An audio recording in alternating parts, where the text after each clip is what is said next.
beautiful weather-ish. And if you want to hear everything about tomatoes, please come a little bit closer. And when the boarding is complete, we can start. And actually we are in fact complete.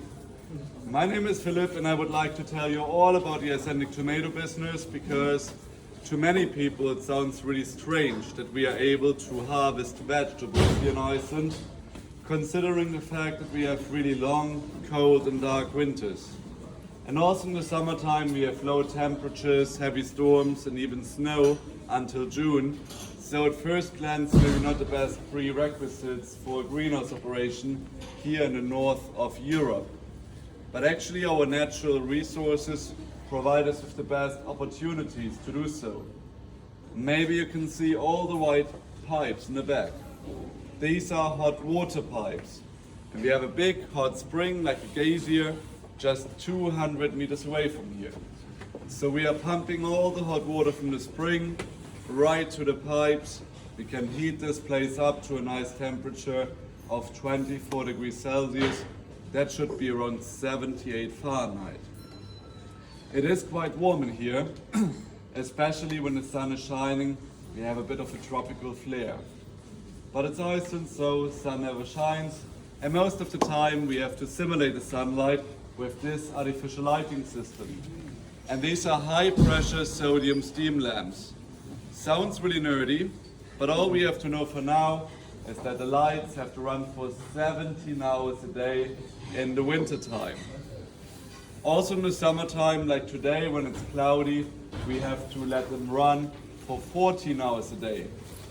Considering the fact that we have 8 more greenhouses, we use a lot of electricity.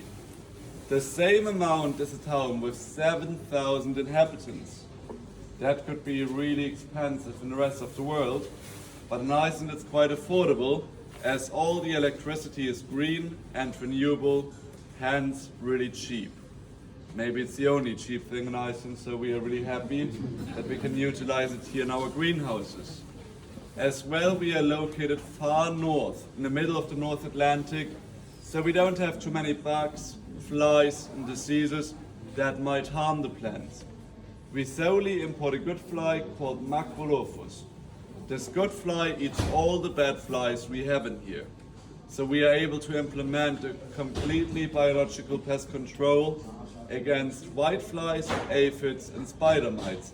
These are like the main pests we have in here. And climate change also affects Iceland, so in future we are likely to have more invasive kinds, but we are quite optimistic that we can still implement this biological pest control. Then also in terms of pollination, we want to operate as naturally as possible, and that's why we have 1,200 friends working here. And they are living in the white boxes over there. Our beautiful bumblebees. They are here for the pollination. If we consider the fact that we have 27,000 tomato plants with 200 flowers each, they are quite busy. One bumblebee is able to pollinate 2,000 flowers a day. They have a nice system that they would mark the flowers they've already pollinated, so there's no double pollination in here. Really smart workers. And you know why they are so smart? We just have the females. We don't have the males in here. The females always know what to do, so we import them from the Netherlands. Each box is one hive with one queen and 60 working bumblebees. We can't really maintain a hive in here as they can't hibernate. Then we don't reproduce another queen, and in the end, well, the gender balance is imbalanced, so we end up importing young females again and again. And that's how we do that here. There's no better pollinator than a bumblebee, so we are really grateful for having them. As we are so isolated, we don't export our tomatoes because nobody in the States, in Europe or in the rest of the world needs Icelandic tomatoes that have been traveling for 1 or 2 weeks already. So we keep them here for the domestic market. And I think it's quite beautiful because we can always harvest a really red and ripe tomato in the morning, 2 tons a day, that's quite a lot. Then at 10 we pack them, and at 12 at noon a big truck comes picks them up and brings them straight to all the supermarkets nearby. So we are really close to the markets, and we can always sell really sweet tomatoes. If you go to the supermarket, you can see the label with the name of the farm. It says Friedheimer, so you know where the tomatoes come from.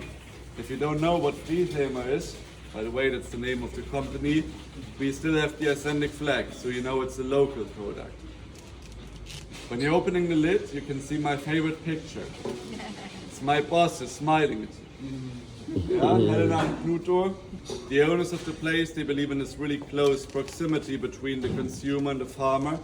In the 21st century, it really matters to know where your veggies come from. That's a nice step towards sustainability, especially in this time. It's good to avoid long transportation ways. And Iceland is almost self-sufficient when it's about tomatoes. So in a few years from now, we don't have to import any tomatoes anymore. And that's a nice prospect for the future. One more aspect is that we have the best water in the world. That's what the Icelanders say, and I think we can all agree upon the fact that the water here is really fresh and clean. If you think of a tomato, it consists of 92% of water, so it really matters what we add into the soil in order to get a really nice and fresh flavor. And my boss, he's a really smart guy. He is convinced that that's the secret ingredient to our beautiful Icelandic tomatoes. He's my boss, he's always right, so I guess we all have to agree on that. Then a few information concerning the plants. They stay in here for 11 months. It can also be 10 or 12 months, but let's say after 10 months they have exceeded their sweet spot, the optimal time span is over. All the energy goes to the branches and the leaves, and the osmosis, the water transportation from the root system to the top of the plant is not fast enough. So we have to throw them outside and we have to compost them. Before we do that, however, we have to plant young plants in between the old ones. It's what we call interplanting. So we can make sure that the young ones can grow tall enough in order to provide us with a good amount of tomatoes every day of the entire year, because the supermarkets won't wait forever for our tomatoes, so we have to be quite fast and organized. That's why we have a smart greenhouse manager. She works a lot with Excel tables upstairs, so she can plan what we have to plant next. Then we have to maintain the plants, and that includes the pruning, because when they are so tall, we have to cut all the suckers off. Yeah. We also call the suckers thieves, as they are stealing all the energy from the plants, so we take off 4 of them a week. If you have 27,000 plants, that can be a quite day-filling task. As well, we have to twist them with the white strings up there, so we wrap them up and, well, put the old strings down there, so we always have enough space for our really tall plants. If the sun is shining and the lights are still on, it can be really hot up there, so it's a really sweaty and hard job. So if you're searching for a summer job, please let us know. What I want to say is that my colleagues do a great job here in the greenhouse. And of course, we have a nice computer system that makes our lives a little bit easier, so we can control the temperature, humidity, CO2 level and the lighting. All is connected to the phone of my boss. He can be somewhere in the world playing with the phone, changing anything. And that's how we grow tomatoes here in Iceland. And I think natural resources, a computer system, and of course, beautiful bumblebees make this country a beautiful tomato spot at second glance. Yes, but I think maybe it's early in the morning, maybe you're slightly hungry. I can offer you some nice tomato soup at the bar with homemade bread. It's a nice snack for 1,300 kroner, so if you're interested, you can let my colleagues know. They would really love to assist you.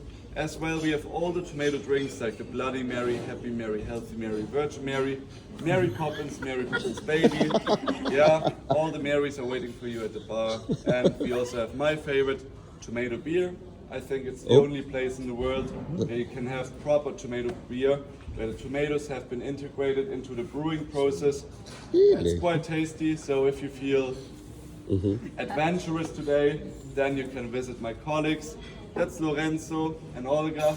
They will tell you all about our products in the shop, like tomato jam, barbecue sauce, tomato chutney, soup in a bottle, etc.